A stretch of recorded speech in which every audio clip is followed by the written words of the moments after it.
اس کے نازک ہاتھوں میں جاتے اس قدر ہمت کہاں سے آ گئی تھی، لیکن وہ اتنا جانتی تھی کہ ایسے لوگوں کو چھوڑنا نہیں چاہیے، ایسے لوگوں کو نوچ کھانا چاہیے کہ بھوکے شیر کی ماں نے ان کی چمڑی ادھیڑ دینی چاہیے۔ اس نے بھی یہی کیا تھا۔ اگلے ہی پل اس نے فصیح کو گریبان سے پکڑا اور گھسیٹتی ہوئی یونی کے وسط میں لیے آگے بڑھتی گئی۔ ساتھ چلتے طلباء اور اساتذہ چہرہ اٹھائے اسے دیکھنے لگے تھے، لیکن وہ نہیں رکی۔ اس کے چہرے پر ایسی سختی تھی کہ کوئی بھی دیکھتا تو ڈر جاتا۔ سب درمیان سے ڈر کر ہٹتے ہوئے انہیں راستہ دے رہے تھے۔ فصیح نے یکدم اس سے اپنا گریبان چھڑایا تھا۔ میرے گریبان پر ہاتھ ڈالنے کا حق کس نے دیا آپ کو؟ وہ اب خاصا سنبھل چکا تھا، اس لیے گڑبڑانے کی بجائے اس نے اپنی آواز کو قدرے بلند کیا۔ نازنین نے اگلے ہی پل اس سے آگے بڑھ کر تیسرا چانٹا مارا، اس قدر طاقت سے کہ دور بیٹھے کبوتر بھی اس آواز پر گھبرا کر اڑ گئے تھے۔ اپنی بکواس بند کرو تم۔ وہ غرائی تو آواز بے حد پھٹی پھٹی سی نکلی۔ اس پر شدت سے کوئی چیز گویا حملہ آور ہوئی تھی۔ شان سے ایک جانب کھڑی لرز رہی تھی، دوسری جانب ساری یونی رک کر اسے دیکھ رہی تھی، لیکن اسے پرواہ نہیں تھی۔ وہ کئی سالوں پہلے جس ظلم کو نہیں روک پائی تھی، وہ کئی سالوں بعد اب اس ظلم کو روک لینا چاہتی تھی۔ وہ اپنی طرح کسی کو ذہنی اور نفسیاتی اذیت کا شکار نہیں دیکھنا چاہتی تھی۔ یہ کیا بدتمیزی ہے! وہ اس پر دھاڑ کر آگے بڑھا، لیکن پھر کسی کا ہاتھ اس تک نہ آ سکا۔ اس نے پیچھے ہو کر یکلخت ہی آنکھیں میچ لی تھیں، اور جب اس کے چہرے تک کو کوئی ہاتھ نہ آیا تو اس نے چونک کر آنکھیں کھولی۔ اس کے عین سامنے کوئی اپنی پشت کیے کھڑا تھا۔ اس کے گہرے رنگ کے بال اور اونچا سراپا بہت جانا پہچانا سا تھا۔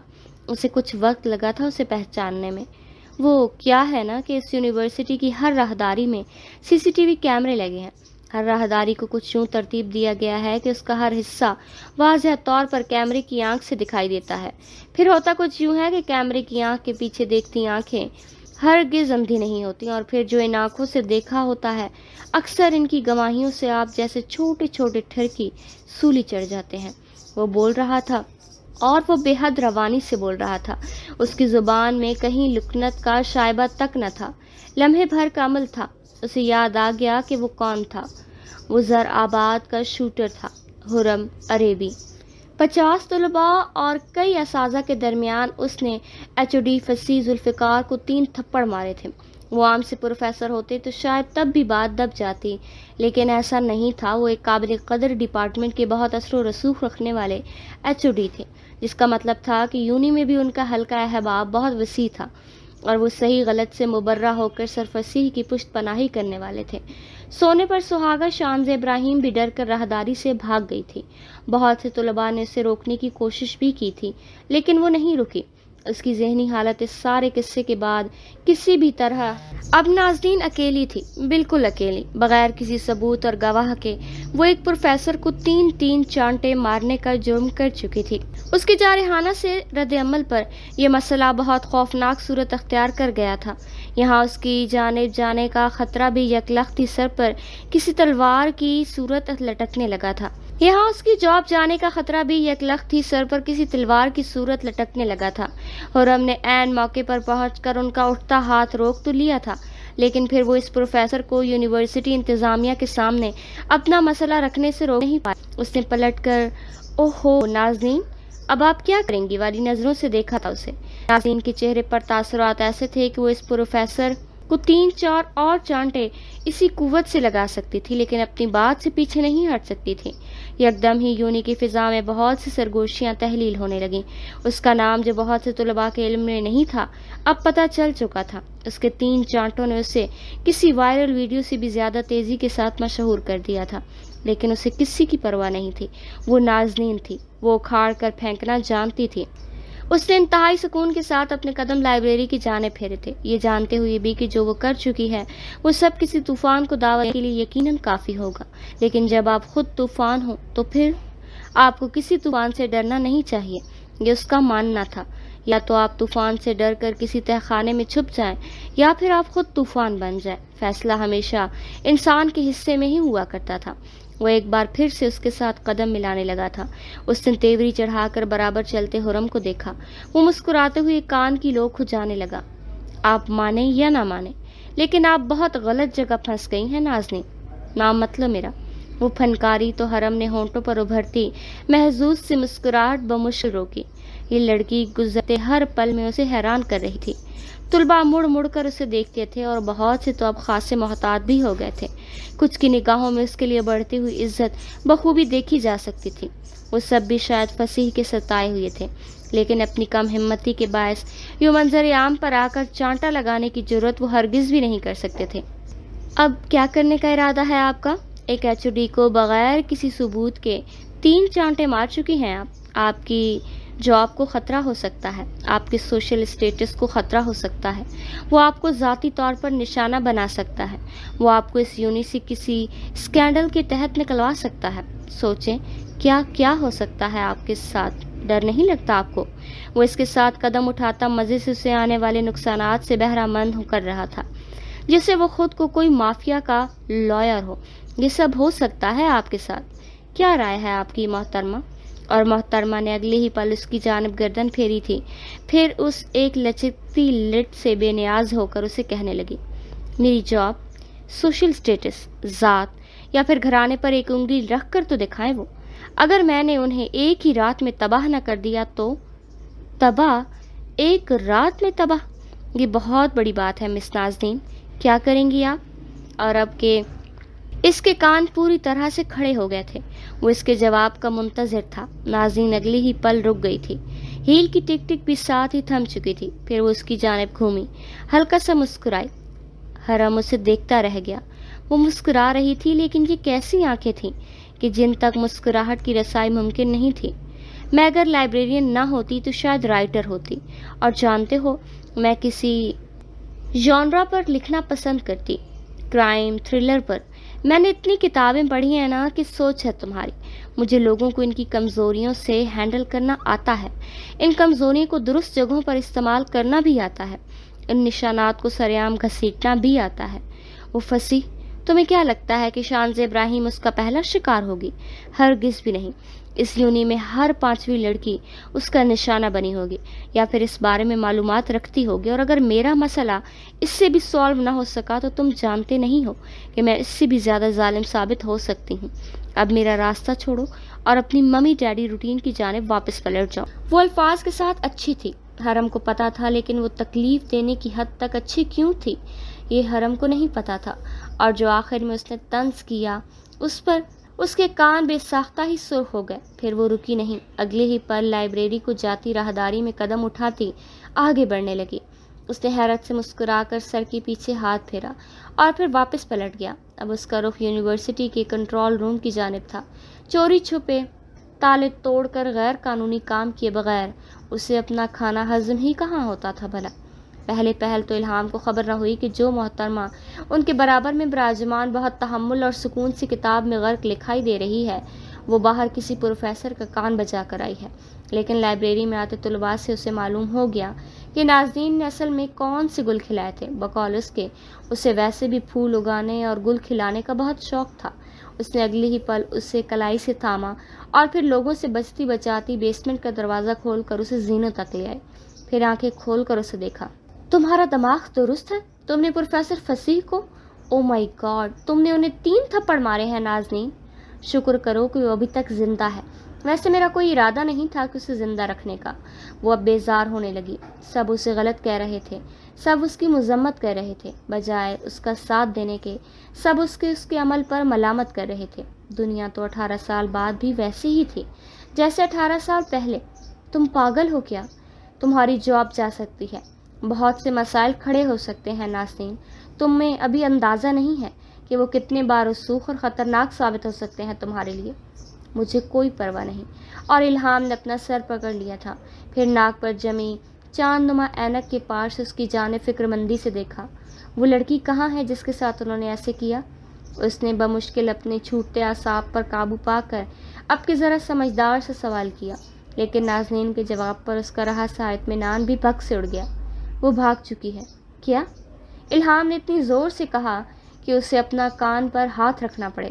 وہ اب ایک ہاتھ سر پر رکھے اور دوسرا کمر پر ٹکائے بالکل سر جاڑ منہ پھاڑ کھڑی لگ رہی تھی۔ نازنین کو اسے ایسے دیکھ کر ہنسی آئی تھی۔ ہمارے پاس جو وکٹم کی گواہی ہی نہیں ہوگی تو ہم کیسے اپنا سچ ثابت کریں گے؟ نازنین، تمہیں اس مسئلے میں اپنے آپ کو انوالو نہیں کرنا چاہیے تھا، یہ تمہارا مسئلہ نہیں تھا، تمہاری زندگی میں اپنے مسائل کی کمی نہیں ہے کہ تم دوسروں کے مسائل کا بار گراں بھی اپنے سر پر یوں مسلط کرتی پھرو۔ الہام کو اس پر غصہ آ ہی گیا تھا۔ اس نے گہرا سانس لے کر سکون سے اپنی اکلوتی دوست کی جانب دیکھا۔ یہ محض اس کا مسئلہ نہیں تھا الہام، یہ میرا مسئلہ تھا، یہ تمہارا مسئلہ ہے، یہ اس ادارے میں زیر تعلیم ہر لڑکی ہر لڑکے کا مسئلہ ہے، یہ اس شہر میں رہتی، اس ملک میں پلتی، اس دنیا میں زندہ رہتی ہر عورت کا مسئلہ ہے۔ یہ گھر نہیں کہ یہ ایک پوری قوم کا مسئلہ ہے۔ ہمارے ان طے شدہ فیصلوں نے ہمیں جس نہج پر لا کر کھڑا کر دیا ہے وہ پہلے ہی بہت بھیانک صورت اختیار کر چکے ہیں، اسے مزید تباہ کن صورت کی جانب مت دھکیلو۔ ہراسمنٹ کبھی بھی فرد کا مسئلہ نہیں ہوتی الہام، ہراسمنٹ اس معاشرے میں پلتے ہر انسان کا مسئلہ ہوتی ہے۔ جسم کے اگر کسی بھی حصے میں ناسور پلنے لگے تو اسے کاٹ کر پھینکنا چاہیے، اس ناسور کی تکلیف سارے جسم میں پھیلنے کا انتظار نہیں کرنا چاہیے، اور ایسے افراد معاشرے کا ناسور زدہ حصہ ہوتے ہیں، انہیں کاٹ کر پھینکا نہ جائے تو یہ معاشرے کی جڑوں کو دیمک کی طرح چاٹ جاتے ہیں، کھوکھلا کر دیتے ہیں۔ ہراسمنٹ کا نشانہ بننے والی ہر لڑکی اور نشانہ بننے والا ہر لڑکا پھر نفسیاتی اور ذہنی اذیت کا شکار ہو جاتے ہیں، ان کی زندگی عذاب کا گڑھا بن جاتی ہیں۔ کیا تم چاہتی ہو کہ میں اس سب کو نظر انداز کر دوں؟ کیا تم چاہتی ہو کہ جو میرے ساتھ ہو چکا ہوا میں کسی اور کے ساتھ ہوتا دیکھ کر آنکھیں بند کر لوں؟ جو لوگوں نے میرے ساتھ کیا میں بھی ویسا ہی سلوک برتوں؟ پھر فرق کہاں ہوگا؟ فرق کی لکیر کو کون قائم رکھے گا؟ کیا دیکھنے والا اور اندھا برابر ہو سکتا ہے؟ کیا مردہ اور زندہ برابری کی سطح پر آ سکتے ہیں؟ اس کا سانس بری طرح پھول گیا تھا، حلق میں بہت سے کانٹے اگائے تھے، سانسیں چڑھ گئی تھیں۔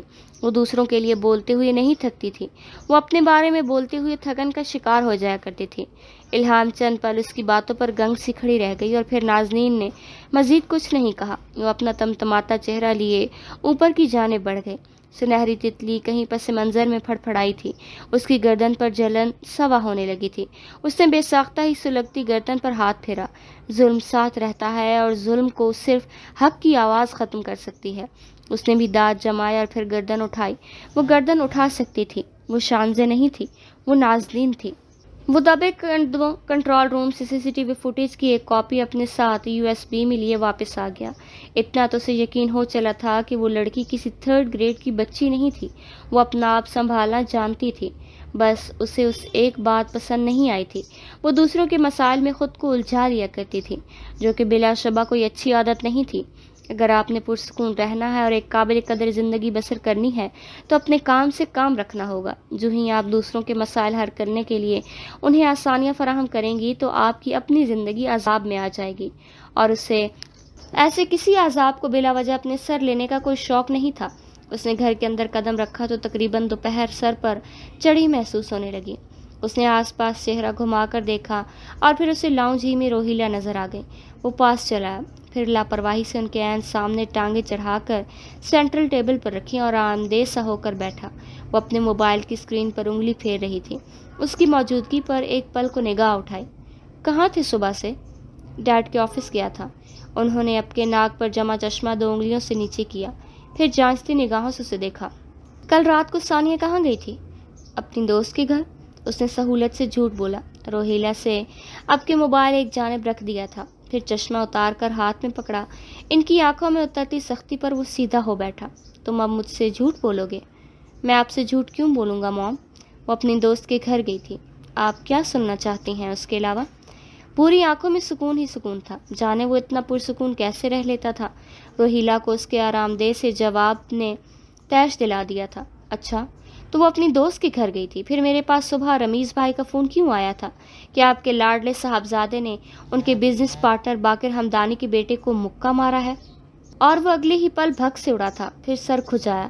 وہ نشے میں تھا، تو تم اسے ہوش میں لا رہے تھے؟ اس کے بھونڈے سے جواب پر روہیلا نے چڑھ کر کہا تو اسے ہنسی آ گئی۔ اس نے بمشکل اپنے لبوں پر ابھرتی مسکراہٹ چھپائی۔ قربان جائے وہ اپنے آس پاس پلتی عورتوں کی ذہانت پہ۔ ایک نے صبح پروفیسر کا کان لال کر دیا تو دوسری اسے تفتیش کے کٹہرے میں کھڑا کیے وہ سوال کر رہی تھی جن کے جواب اس نے کبھی سیدھے نہیں دینے تھے۔ آپ ثانیہ کو بلا کر اس سے پوچھ لیں مام، وہ اپنی دوست کے گھر ہی گئی تھی۔ اگر میں جھوٹا ہوا تو جو سزا آپ دیں گی میں قبول کر لوں گا۔ اس نے ایک بار پھر سے پیر سینٹرل ٹیبل پر رکھے تھے۔ وہ چند لمحات کے لیے اسے مشکوک آنکھوں سے گھورتی رہی، پھر میری کو آواز دینے لگی، جاؤ ثانیہ کو اپنے کمرے سے بلا کر لاؤ۔ وہ ایک عیسائی میڈ تھی، پڑھی لکھی اور صاف ستھری۔ ان کے حکم پر سر ہلاتی پلٹی تو وہ ایک بار پھر سے حرم کی طرف متوجہ ہوئیں۔ کیوں مارا تم نے ان کے بیٹے کو؟ کیا تم بھی اب مجھے ساحل کی طرح پریشان کرو گے حرم؟ یہ کیا پچکانا رسا رویہ تھا تمہارا؟ رمیز بھائی کو تم پسند ہو اور ان کے سامنے تمہارا ایسا امیج بننا ناقابل قبول سی بات ہے۔ اب جا کر ان کے آفس میں معذرت کرانا۔ غلط فہمی ہو گئی ہے تو اسے ختم کرنا ضروری ہے۔ اس نے اگلے ہی پل چہرہ اٹھایا تھا، پھر ناسمجھی سے آبرو سکیڑے، پیر سینٹرل ٹیبل سے اتار لیے۔ اور میں انہیں کیوں پسند ہوں؟ انگشت شہادت سے اپنی جانب اشارہ کر کے پوچھا تھا اس نے۔ اس کے سوال پر روہیلا پل بھر کو گڑبڑائی تھی، لیکن پھر اگلے ہی پل سنبھل بھی گئی۔ اس نے ان کا گڑبڑا کر سنبھلنا بخوبی محسوس کر لیا تھا۔ اس کے ماتھے پر ایک نامحسوس سی لکیر ابھری۔ تم ایک ذہین اور محنتی لڑکے ہو۔ ایک کمتر جگہ سے آنے کے بعد بھی تم عیاشیوں میں پڑنے کی بجائے اپنے باپ کا ساتھ دے رہے ہو، رشتوں کی قدر کر رہے ہو، خاندان بھر کے ساتھ لے کر چل رہے ہو۔ ظاہر ہے ایسے میں تم ہر ایک کی نگاہوں کا مرکز بنے ہوئے ہو۔ جسے سب تمہیں پسند کرتے ہیں ویسے ہی وہ بھی تمہیں پسند کرنے لگے ہیں۔ ان کی طویل سی وضاحت پر اس نے گہرا سانس لیا اور پھر بالوں میں ہاتھ پھیر کر ان کے پیچھے دھکیلا۔ اسی اثنا میں ثانیہ اسے چکردار زینے اترتی ہوئی دکھائی دی۔ اس نے سیاہ قمیض کے ساتھ چست ٹائٹس پہنی ہوئی تھی۔ گوری رنگت پر بھورے گھنگریالے بال چہرے کے اطراف میں گر رہے تھے۔ وہ بلا شبہ بہت پیاری تھی۔ اس کی حرم جیسی بھوری آنکھیں خوفزدہ لگ رہی تھیں، البتہ وہ یقیناً روہیلا کی سخت سی نگاہیں محسوس کر چکی تھی۔ وہ ان کے صوفے کے عین سامنے آ کر کھڑی ہوئی تو روہیلا نے اپنا رخ اس کی جانب پھیرا۔ وہ انگلیوں کو پھنسائے خشک لبوں پر زبان پھیر رہی تھی۔ کہاں گئی تھی تم کل رات؟ ان کے سپاٹ سے استفسار پر اس نے بمشکل تھوک نکلا تھا، پھر جیسے ہی سفید پڑتے لبوں پر زبان پھیر کر کچھ کہنا چاہا، حرم بول پڑا، تم راہمہ کے گھر گئی تھی؟ بتاؤ نا موم کو۔ اور راہمہ سے تمہاری لڑائی ہو گئی تھی، اس لیے تم نے وہاں سے آنے کے لیے مجھے بلایا تھا۔ اب بتاؤ کہ میں تمہیں تمہارے دوست کے گھر سے لے کر آیا تھا، کہیں اور سے نہیں؟ اس کے کہنے پر وہ حیران آنکھیں پھیلائے اسے دیکھنے لگی تھی۔ اسے اپنی 17 سالہ زندگی میں کچھ یاد نہیں آ رہی تھی۔ اف، اس کے رخسار گلابی ہو گئے تھے۔ روہیلا تپ کر حرم کی جانب گھومی۔ اس کے منہ میں الفاظ دینا بند کرو حرم، وہ کوئی چھوٹی بچی نہیں ہے موم کہ میں اسے الفاظ دے کر کچھ بلواؤں گا۔ جی ماما، میں راہمہ کے گھر ہی گئی تھی لیکن پھر میں وہاں سے جلدی آ گئی، بھائی لینے آئے تھے مجھے۔ ویسے یہ کون سی دوست ہے تمہاری جسے میں نہیں جانتی؟ اس کی پھیکی سی صفائی نے روہیلا کو ذرا بھر بھی متاثر نہیں کیا۔ حرم نے اس کی آنکھوں میں اشارہ کیا تھا۔ اسے اس کا اشارہ سمجھ نہیں آیا۔ آپ نہیں جانتی اسے، وہ ابھی کالج میں میری دوست بنی ہے۔ لڑائی کس بات پر ہوئی؟ اس نے میرے جیسا ڈریس پہنا ہوا تھا، وہ مجھے اچھی نہیں لگ رہی تھی تو ہماری لڑائی ہو گئی۔ ہم نے اپنا سر پیٹ لیا تھا۔ ایک جیسے کپڑے پہننے پر کون لڑتا ہے؟ کاش کوئی اسے بتا دیتا کہ ہم لڑکیوں کو ایسے ہی بس موقع چاہیے ہوتا ہے جلنے اور لڑنے کا۔ اور پھر تم وہاں سے آ گئیں؟ انہوں نے تنزن پوچھا تو ثانیہ بے وقوفوں کی طرح سر اس بات میں ہلانے لگی۔ حرم تو کو اپنی جگہ سے اٹھنا ہی پڑا، پھر وہ اس کے برابر میں جا کر کھڑا ہوا، اپنا بازو اس کے گرد سمیٹا۔ کوئی تصویر ہے تم دونوں کے ساتھ؟ تمہیں بہت شوق ہے نا سیلفیز لینے کا؟ کوئی ایک تصویر تو ہوگی اس راہمہ کی؟ عرب کے ثانیہ کے ہاتھ کانپنے لگ گئے۔ حرم نے اس کا بازو ہلکے سے دبایا تو اس نے چونک کر چہرہ اٹھایا، پھر اسے دیکھا۔ وہ اسی کی جانب دیکھ رہا تھا، کھل کر مسکراتا ہوا۔ ہم ضرور آپ کو تصویر دکھائیں گے مام، بلکہ میں تو ایسا کروں گا کہ ان دونوں کی تصویر کسی اسٹوڈیو میں کھنچوانے کے بعد بڑے سے فریم میں کروا دوں گا، پھر ہم اسے لاؤنج کی وال پر لگا دیں گے تاکہ آتے جاتے آپ کی راہمہ پر نظر پڑتی رہے۔ کیا خیال ہے؟ ثانیہ کو اس کے انداز پر بے ساختہ ہنسی آئی اور مسکراہٹ تو روہیلا کے لبوں پر بھی چمکی تھی، لیکن وہ اسے کمال مہارت سے چھپا گئی۔ تم دونوں الٹے کاموں سے باز آ جاؤ۔ میں مصروف رہتی ہوں لیکن اس کا مطلب یہ نہیں کہ میں تم لوگوں سے غافل ہوں۔ آئندہ اس طرح کا کچھ بھی مشکوک عمل مجھے پتہ چلا تو تم دونوں کی خیر نہیں۔ ان کی جانب سے پڑی جھاڑ پر سر دھنتا وہ اسے اپنے ساتھ لیے زینوں کی جانب بڑھایا۔ یہ راہمہ کون ہے بھائی؟ کہیں آپ کسی کو پسند تو نہیں کرنے لگے؟ وہ چہرہ اٹھائے اس کی جانب دیکھتی دھیمی سرگوشی میں کہہ رہی تھی، اور اس کی نگاہوں کے سامنے بس ایک لمحے کے لیے وہ سیاہ بالوں والی ظالم شہزادی لہرائی تھی۔ پھر وہ ہولے سے مسکرایا۔ اس کا بازو اب تک ثانیہ کے گرد تھا۔ مجھے کیا پتہ یار یہ راہمہ کون ہے؟ اور نہیں، میں کسی کو پسند نہیں کرنے لگا، میرے پاس اتنا وقت نہیں، جلدی سے کر لیں پسند اپنے لیے کسی کو، ماما آپ کی شادی ابیحہ سے کروا دیں گی نہیں تو؟ اور اس کے چلتے قدموں کو یکلختی بریک لگی تھی۔ پھر اس نے حیران سی آنکھیں ثانیہ کی جانب پھیری۔ کیا مطلب؟ مطلب یہ کہ 3-4 دن سے ماما اور شائستہ مامی کے درمیان ابیحہ کی شادی کو لے کر مذاکرات چل رہے ہیں، اور جہاں تک مجھے پتا ہے وہ آپ کے لیے حامی بھر بھی چکی ہے، مجھ سے پوچھے بغیر۔ اس کی پیشانی پر بل ابھرے تھے۔ ثانیہ نے لاعلمی سے کندھے اچکائے تھے، پھر اپنے کمرے کی جانب پلٹ آئی۔ وہ گہرا سانس لیتا ریلنگ کے ساتھ ہی کھڑا رہ گیا تھا، اس کی سکڑی آنکھیں دور دیکھ رہی تھیں۔ پھر وہ بھی اپنے کمرے کی جانب خاموشی سے بڑھ آیا۔ یہ عورتیں آخر کیا کر رہی تھیں اس کے پیچھے؟ شائستہ کے قدم رمیز کی اسٹڈی کی جانب بڑھے تھے۔ وہ حسب عادت اپنی راکنگ چیئر پر جھول رہے تھے، ہاتھ میں ایک عدد کتاب تھامے، آنکھوں پر نظر کا قیمتی فریم سے آراستہ چشمہ لگائے۔ ان کی اسٹڈی میں اس قدر خاموشی ہوا کرتی تھی کہ کبھی کبھی شائستہ کا دم گھٹنے لگتا تھا۔ وہ جدید طرز کی بہت قدیم سی اسٹڈی تھی۔ اس میں بیٹھا شخص راکنگ چیئر پر عرصہ دراز سے جھول رہا تھا۔ اس کی عمر میں واقع ہوتے تغیرات اسٹڈی نے بخوبی دیکھا تھا۔ اس نے چائے لا کر ایک چھوٹے سے ٹیبل پر رکھی۔ رمیز نے تب بھی سر نہ اٹھایا، ویسے ہی کتاب پڑھتے رہے۔ ان کی کمپٹی میں چاندنی چمک رہی تھی اور لبوں پر گہرا سکوت رقم تھا۔ شائستہ ان کے سامنے لگے سنگل صوفے پر بیٹھ گئی۔ اس کا مطلب یہی تھا کہ وہ ان سے کچھ بات کرنا چاہتی تھی۔ رمیز نے ایک بے تاثر سے نگاہ اٹھا کر انہیں دیکھا۔ کیا بات ہے بیگم؟ میں نازنین کے لیے ایک رشتہ لے کر جا رہی ہوں۔ وہ جو دوبارہ گردن جھکا کر کتاب پڑھنے لگے تھے ٹھہر گئے، بے یقین سی نگاہیں شائستہ پر اٹھائیں۔ اگلے ہی پر ان کی پیشانی لکیروں کے جال سے بھر گئی تھی۔ انہیں جیسے شائستہ کی بات بے حد ناگوار گزری۔ جب تم جانتی ہو کہ میں اپنا کام کر رہا ہوں تو تم کیوں اس کام میں دخل اندازی کر رہی ہو شائستہ؟ دوسری جانب شائستہ نے ان کی جانب ٹھنڈی آنکھوں سے دیکھا تھا۔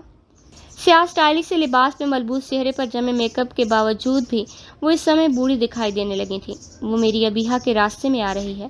جو بھی میری اولاد کے راستے میں آئے گا میں اسے سبق ازبر کروائے بغیر جانے نہیں دے سکتی۔ اس ساری بکواس کا کیا مطلب ہے؟ وہ کتاب بند کر کے سیدھے ہو بیٹھے تھے۔ چائے کی بھاپ فضا میں گھل کر غائب ہو چکی تھی۔ اب اسٹڈی کی مانند ہر شے کا ماحول ٹھنڈا پڑتا جا رہا تھا۔ اب ساری بکواس کا مطلب یہی ہے رمیز کہ آپ ہمیشہ سے اپنی منمانی کرتے آ رہے ہیں۔ آپ نے اس لڑکی کو ہمارے گھر کے انتہائی ذاتی فنکشن میں دعوت دے ڈالی، یہ جانتے ہوئے بھی کہ میں اسے پسند نہیں کرتی۔ وہ میرے بچوں کو دبا دیتی ہے، وہ اپنی خوبصورتی کی وجہ سے ہمیشہ میری بچی کو پس منظر میں دھکیل دیتی ہے، اور اب یہ ایک بار پھر سے ہونے جا رہا ہے تو میں برداشت نہیں کروں گی۔ میں اسے ابیحہ کا حرم نہیں چھیننے دوں گی۔ ابیحہ کا حرم؟ وہ ناسمجھی سے بڑبڑا کر سیدھے ہو بیٹھے۔ شائستہ تلخی سے مسکرائی، پھر سرد آنکھوں سے ان کی جانب دیکھا۔ آپ اپنے کاروباری مصروفیات میں اس قدر دبے ہوئے ہیں رمیز کہ آپ کو اپنے بچوں کی پسند اور ناپسند کا کوئی ادراک ہی نہیں۔ ابیحہ حرم کو پسند کرتی ہے، لیکن حرم؟ وہ نازنین میں دلچسپی لینے لگا ہے۔ سلیم نے مجھے بتایا ہے کہ وہ بارہا اس کی یونیورسٹی اور گھر سے باہر نکلتے ہوئے دیکھا گیا ہے۔ ان سب باتوں کا مطلب میں کیا لوں؟ لیکن رمیز کو تو جیسے کچھ سمجھ ہی نہیں آ رہا تھا۔ وہ ساکت پتلیاں لیے بالکل جمود کا شکار لگ رہے تھے۔ حرم اور نازنین؟ وہ اس تیسرے گھر کی لڑکی میں بھلا کیوں دلچسپی لینے لگے گا؟ تب جب کہ وہ اس سے بڑی ہے، وہ کیوں اس مڈل کلاس گھر میں رہنے والی ایک کم مایا سی لڑکی کو پسند کرے گا؟ اور تمہیں کیسے پتا کہ ان کے درمیان ایسا ہی کوئی رشتہ ہے؟ کچھ اور بھی ہو سکتا ہے۔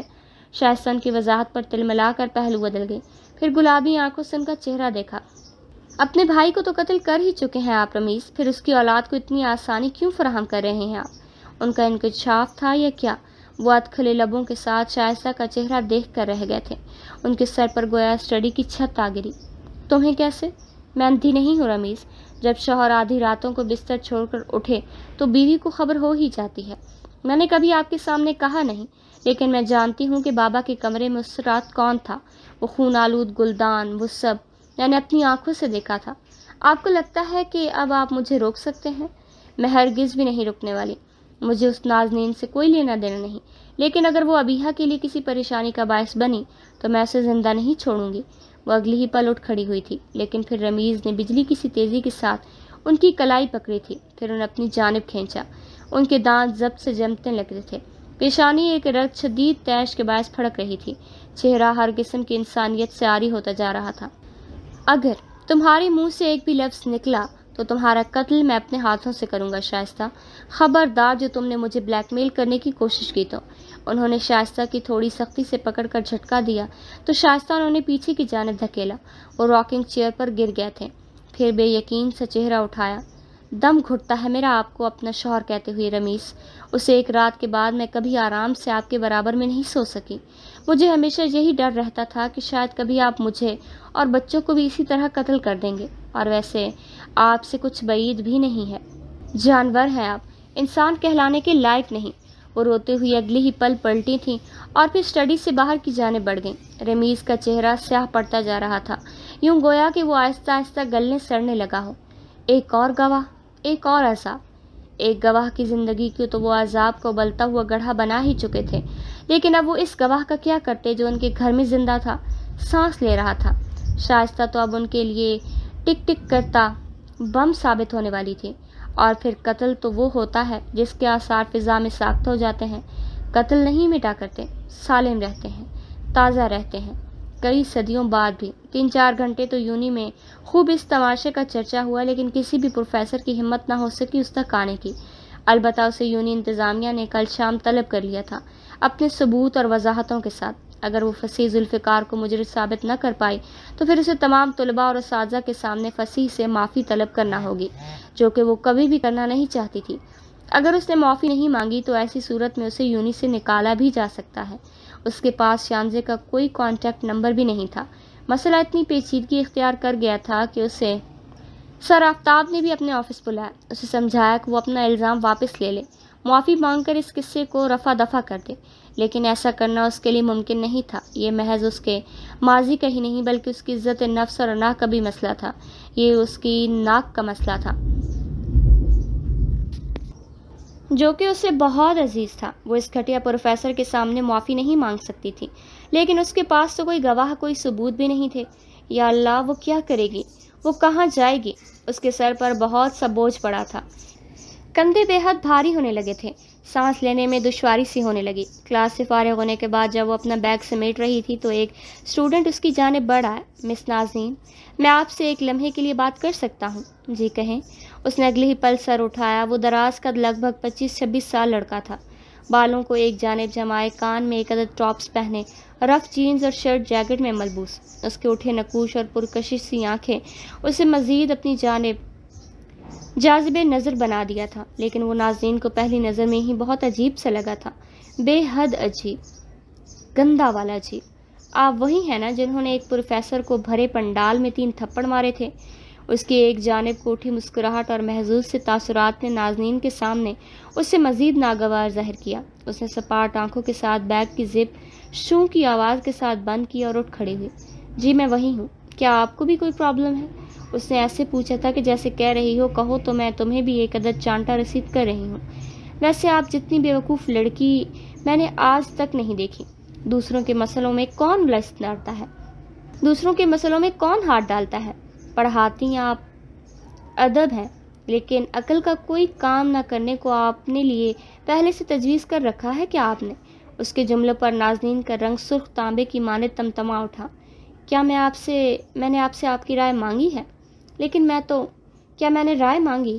اب کہ اس نے اتنی بلند آواز کے ساتھ کہا تھا کہ کلاس سے باہر نکلتے طلباء بھی رک رک کر ان دونوں کی جانب دیکھنے لگے۔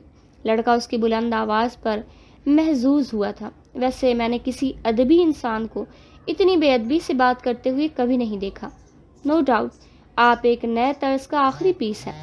جہاں تک مجھے یاد ہے میں نے آپ کو خود سے بات کرنے کی اجازت نہیں دی، اس لیے آئندہ مجھے سے اس قسم کی گھٹیا بات کرنے سے قبل سوچ لیجیے گا، کیونکہ میں اب بھی وہی ہوں جس نے بھرے بنڈال میں 3 تھپڑ مارے تھے۔ اس کے کڑوے سے طنز پر لڑکے کے کان تو ضرور سرخ ہوئے تھے، لیکن وہ پھر بھی ہنس پڑا، پھر چہرہ اٹھا کر اسے دیکھا۔ میں آپ کے اس بے وقوفانہ رویے پر بھلے ہی مایوسی کا شکار ہوا ہوں، لیکن مجھے آپ کی جرأت نے اچھا خاصا متاثر کیا ہے میڈم۔ اس پروفیسر کو 3-4 گرم ہاتھ اور لگنے چاہیے تھے۔ اس کا انداز ناظرین کو مزید سلگا گیا، لیکن وہ پھر بھی اس کی بات کا جواب دیے بغیر بھی ٹل نہیں سکتی تھی۔ آپ کو جو بھی بات مایوس کرے یا محظوظ، یہ میرا مسئلہ نہیں ہے، آئندہ مجھ سے اس انداز میں بات مت کیجیے گا۔ اور اس نے اتنی قطعیت سے چبا کر کہا تھا کہ سامنے کھڑے لڑکے کا چہرہ پل بھر کو پھر سے سرخ ہوا۔ ناظرین کے انداز پر دوبارہ اس کی ہمت نہ ہوئی کہ اسے روک سکے، اور کچھ لوگ ہوتے ہیں کہ جن کی تنبیہ کے بعد ایک سے دوسری بات کرنے کی ہمت نہیں ہوا کرتی۔ وہ تھکی تھکی سی گھر چلی آئی تھی۔ کل امی کو ڈائلیسس یونٹ بھی لے کر جانا تھا۔ سچ شکر کہ کل یونی کی چھٹی تھی تو ایک دن کا ریسٹ اسے مل گیا تھا، لیکن پھر صبح والا مسئلہ، اس نئے سرے سے تھکن ہونے لگی تھی۔ گھر آ کر بھی وہ خاموشی سے اپنے کمرے میں چلی آئی۔ کتنی ہی دیر ایک ہی کروٹ پر بنا کسی جنبش کے دراز رہی۔ مضبوط لوگوں کا یہی مسئلہ ہوتا ہے، وہ مضبوط رہنے کے بعد بے حد تھکن کا شکار ہو جایا کرتے ہیں۔ اسے بھی ایسے ہی کسی تھکن نے گھیر لیا تھا۔ صوفیہ اس کے کمرے میں جھانکی۔ ناظرین، رشتے والے پرسوں آئیں گے۔ آج شائستہ بھابھی کا فون آیا تھا، کچھ مصروفیات کی وجہ سے وہ لوگ نہیں آ سکے۔ اسے محض ہنکارا بھرنے پر ہی اکتفا کیا۔ صوفیہ نے اسے مزید ڈسٹرب کرنا مناسب نہیں سمجھا۔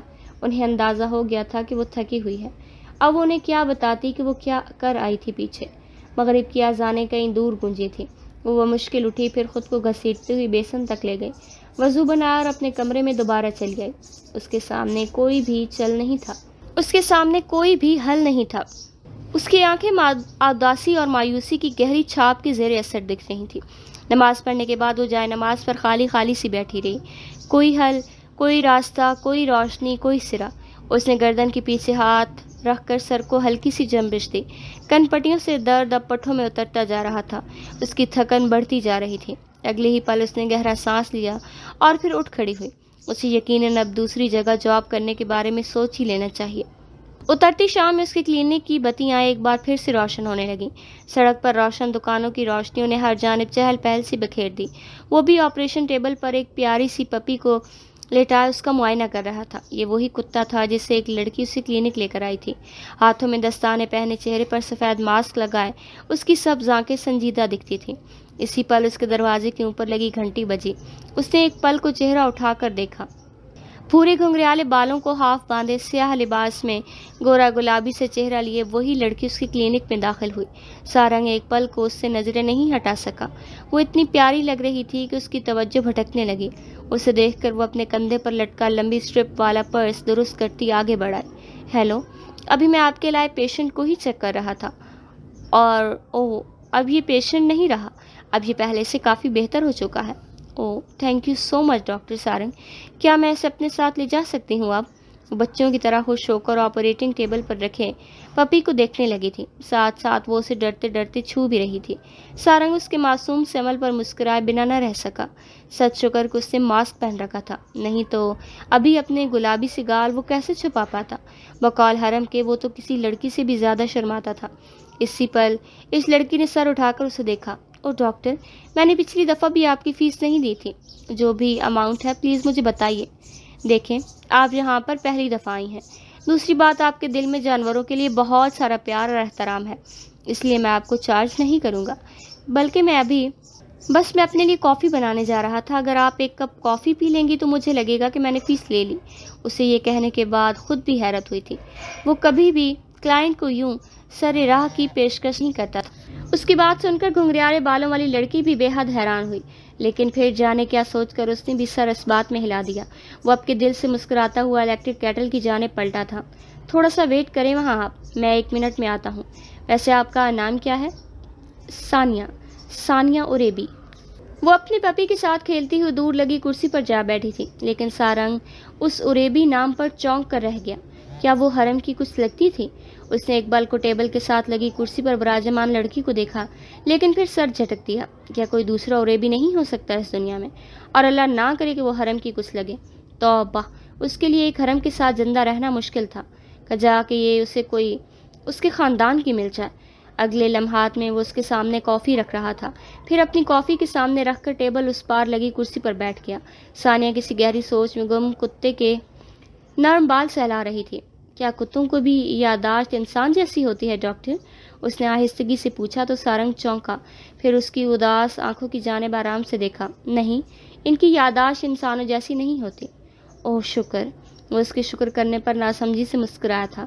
ثانیہ نے اس کے سوالیہ سی سبز آنکھیں دیکھیں تو ہولے سے مسکرا دی۔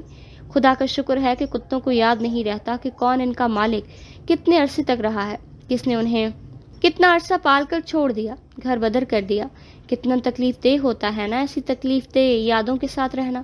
سارنگ اس کی بات سن کر پیچھے ہو بیٹھا، پھر سبززار سے بھی کئی زیادہ گہری سبز آنکھوں میں ایک تاثر سا اترا، چھوڑ دیے جانے کا تاثر۔ لیکن وہ تکلیف کا شکار نہیں ہوا تھا، وہ شاید اب اس تکلیف کا عادی ہو گیا تھا۔ کتوں کی میموری انسانوں جیسی نہیں ہوتی۔ اس کا مطلب یہ نہیں کہ وہ سب بھول جاتے ہیں، اس کا مطلب کہ ان کی یادداشت انسانوں جیسی کمزور نہیں ہوتی۔ ثانیہ نے چونک کر اسے دیکھا، اس کی سب چمکتی آنکھوں نے ثانیہ کو کئی لمحوں تک پلکیں جھپکائے بنا نہ رہنے دیا۔ کتوں کے امپرنٹس ہوتے ہیں، ایک دفعہ کوئی یاد ان کی یادداشت کے پردے پر امپرنٹ ہو جائے تو کبھی بھی نہیں مٹا کرتی۔ ان کی یادداشت کسی بھی انسان کی یادداشت سے کئی گنا مضبوط اور طاقتور ہوتی ہے۔ کتے کبھی نہیں بھولتے کہ انہیں کس نے پالا تھا اور کس نے چھوڑا تھا۔ کتے ساری زندگی اس اذیت میں گزار دیتے ہیں۔ کتے کچھ نہیں بھولتے۔ کلینک کی شیشوں کی دیواروں پر کئی لمحے گر کر بکھرتے چلے گئے۔ ثانیہ اس کی بات پر کوئی رد عمل نہ دے پائی، وہ لاجواب ہو گئی۔ یہ زیادتی ہے، اسے تکلیف ہوئی تھی۔ سارنگ نے گہرا سانس لے کر اپنی کافی سے آخری گھونٹ بھرا اور پھر خالی کپ ٹیبل پر رکھ دیا۔ یہ زیادتی نہیں ہے، یہ ایک طرز ہے جس پر کتے پیدا کیے گئے ہیں۔ وہ اسے ایک خاص طرز کے باعث کئی جانوروں میں اپنا مقام بہت بلند اور اونچا رکھتے ہیں، لیکن پھر جنہیں مقام دیا جائے انہیں اس مقام کا وزن بھی برداشت کرنا پڑتا ہے۔ اور وہ ایک بار پھر سے لاجواب ہو گئی تھی، پھر اداس سا مسکرائی۔ میں آپ سے جانوروں کے حوالے سے نہیں جیت سکتی۔ آپ ویٹ ہے، مجھے تو الف بے بھی نہیں پتا اس فیلڈ کی۔ وہ اس کی بات سن کر ہنس دیا۔ آپ کو مجھ سے جیتنے کے لیے الف بے پتہ ہونے کی ضرورت ہے بھی نہیں۔ خیر، دوبارہ ضرور آئیے گا۔ آپ کے ساتھ کافی پی کر بہت اچھا لگا۔ اس کی زمانی بات جانے اس لڑکی کو سمجھ آئی بھی تھی یا نہیں، لیکن وہ سر ہلا کر مسکراتی ہوئی پپی کو اپنے ہاتھوں میں پھنسائے باہر کی جانب بڑھ گئی۔ سارنگ چند لمحات چپ سا بیٹھا رہا۔ یہ کلینک آج سے پہلے کبھی کسی کے جانے پر اتنا خالی نہیں لگا تھا اسے۔ شیشے سے ڈھکے اس کلینک میں سنہری سی روشنی بہت تیزی سے تحلیل ہونے لگی تھی۔ اس نے وجدان کے کمرے میں جھانکا۔ صوفیہ برابر گھر میں مہندی کی تقریب میں گئی ہوئی تھی، وہ تھکی ہوئی تھی، سو نہ جا سکی، اور وجدان حسب عادت اپنے لیپ ٹاپ کے سامنے بیٹھا پڑھنے میں مصروف تھا۔ وجدان کا کوئی علیحدہ کمرہ نہیں تھا۔ صوفیہ کا کمرہ خاصا بڑا تھا۔ اس کے ایک سرے پر وجدان کا سنگل بیڈ لگا تھا۔ اس بیڈ کے ساتھ ہی ذرا آگے اس کا اسٹڈی ٹیبل بھی رکھا گیا تھا۔ اس ٹیبل پر ہمہ وقت لیپ ٹاپ اور کتابیں کھلی ہوئی ملتی، اور کرسی پر بیٹھا آنکھوں پر نظر کا چشمہ لگایا وجدان ہمیشہ پڑھتا ہوا نظر آتا۔ اسی کمرے کے دوسرے سرے پر صوفیہ کا سنگل بیڈ تھا۔ ان کی جائے نماز، تسبیحات اور دوائیاں وغیرہ سائڈ ٹیبل پر رکھی دکھائی دیتی تھی۔ وہ اندر چلی آئی۔ اس نے تنگ پاجامے کے ساتھ لمبی قمیض زپ رکھی تھی۔ وہ سرمئی رنگ کا لباس تھا جو اس نے بے حد جچتا تھا۔ بالوں کو جوڑے میں لپیٹے ہمیشہ کی طرح خوبصورت اور دمکتی ہوئی۔ وجدان، میں مصروف ہوں۔ اس کے بولنے سے قبل ہی بول اٹھا تھا۔ اس نے آبرو سکیڑ کر اس بدتمیزی کو دیکھا تھا، پھر پاس چلی آئی، اس کے بیڈ پر بیٹھی۔ وجدان نے یوں ہی مشکوک سی خفیف سی نگاہ اس پر ڈالی۔ وجدان، میں نے ایک پروفیسر کو تھپڑ مار دیا ہے یونی میں، مزے سے کہا۔ وہ جو کھٹا کھٹ کچھ ٹائپ کرتا جا رہا تھا یکدم ساکت ہوا، پھر سر اٹھا کر بے یقین نگاہوں سے اسے دیکھا۔ آپ نے کس کو کیا کر دیا؟ اینک کے پار سے جھانکتی بے یقین آنکھوں کے ساتھ سوال کیا اس نے۔ نازنین نے گہرا سانس لیا۔ میں نے فصیح ذوالفقار HOD حضرت کو 3 تھپڑ مارے ہیں وجدان، وہ بھی بھری یونی میں، 50 طلباء اور 10 اساتذہ کے سامنے۔ کئی لمحات تک تو وجدان بالکل ساکت سا بیٹھا رہا۔ اس نے یہ نئی ملی معلومات پر اس پروسیس کرنے میں وقت لگ رہا تھا۔ نازنین نے آرام سے پیر اوپر کو چڑھا لیے، پھر رخسار پر جھولتی لٹ کان کے پیچھے اڑسی۔ واٹ؟ ایسا کیا ہو گیا تھا پھپھو کہ آپ نے خدایا ایک نہیں 3 تھپڑ لگا دیے؟ وہ ایک گھٹیا انسان ہے۔ تو یہ آپ کا مسئلہ نہیں ہے پھپھو؟ وہ ایک لڑکی کو دن کی چڑھی روشنی میں ہراساں کر رہا تھا وجی۔ میں نے اسے رنگے ہاتھوں پکڑ لیا، پھر مجھ سے رہا نہیں گیا۔ تو آپ کو اس کی شکایت یونیورسٹی انتظامیہ سے کرنی چاہیے تھی۔ یوں قانون کو ہاتھ میں لینے سے چیزیں بگڑتی ان کی بجائے سنورنے کی چیزیں بگڑتی ہیں بجائے سنورنے کے۔ آپ کو اتنا امپلسو نہیں ہونا چاہیے۔ وہ ایک بار پھر سے دادا ابا بنا اسے نصیحتیں کرنے لگا۔ نازنین اپنے ہاتھوں کو تکتی رہی اور اس کی نصیحتیں سن لیتی رہی، پھر چہرہ اٹھا کر اسے دیکھا۔ وہ فکر مند لگتا تھا۔ مسئلہ یہ نہیں ہے وجدان، مسئلہ یہ ہے کہ اس نے میری شکایت یونی انتظامیہ سے کر دی ہے، اور اب مجھے کل شام طلب کر لیا گیا ہے۔ مجھے اپنا دفاع کرنا ہوگا، مجھے یہ ثابت کرنا ہوگا کہ میں سچ بول رہی ہوں۔ اگر میں ایسا نہ کر سکی تو مجھے اس سے معافی مانگنی ہوگی، اور اگر میں نے معافی نہیں مانگی تو وہ مجھے یونی سے نکال دیں گے۔ گاڈ! وجدان کو سمجھ نہیں آیا کہ اتنے سارے مسائل کا سامنا ایک ساتھ کیسے کرے گی۔ اس کا سر گھوم کر رہ گیا، پھر وہ سیدھا ہو بیٹھا، ناظرین کی جانب سنجیدگی سے دیکھا۔ نام کیا ہے اس پروفیسر کا؟ وہ اپنے لیپ ٹاپ کی جانب پلٹ گیا، پھر جلدی جلدی کچھ ٹائپ کرنے لگا۔ اس کی انگلیاں مہارت سے کی بورڈ پر چل رہی تھیں۔ فصیح ذوالفقار HOD ہیں BBA ڈپارٹمنٹ کے، وہ اٹھ کر اس کی کرسی کے پیچھے آ کھڑی ہوئی، پھر جھک کر اسکرین پر نگاہیں جمائی۔ اگلے ہی پل یونیورسٹی کے تمام اساتذہ فہرست کے سامنے اسکرین پر دکھائی دینے لگے۔ اس نے ہاتھ لمبا کر کے فصیح ذوالفقار کی جانب اشارہ کیا۔ تم کیا کر رہے ہو؟ مت بھولیں کہ اگر میں میڈیکل کی تیاری نہیں کر رہا ہوتا تو میں اس دنیا کا سب سے خطرناک ہیکر ثابت ہوتا۔ ناظرین نے یکدم ہی آنکھیں کھول کر اس کی جانب دیکھا۔ یہ غیر قانونی ہوگا وجی، یہ ٹھیک نہیں ہے، یہ غلط ہے۔